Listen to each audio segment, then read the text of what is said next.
Актеров-кукольников немного называют чудаками. И чем мы отличаемся от других актеров, например, вот от драматических, это тем, что в наших руках может ожить любой предмет.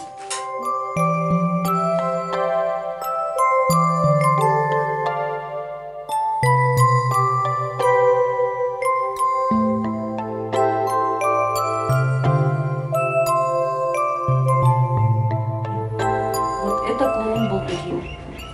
Скоро у него появится брат-близнец, который мастерски сделал Бобо Джо.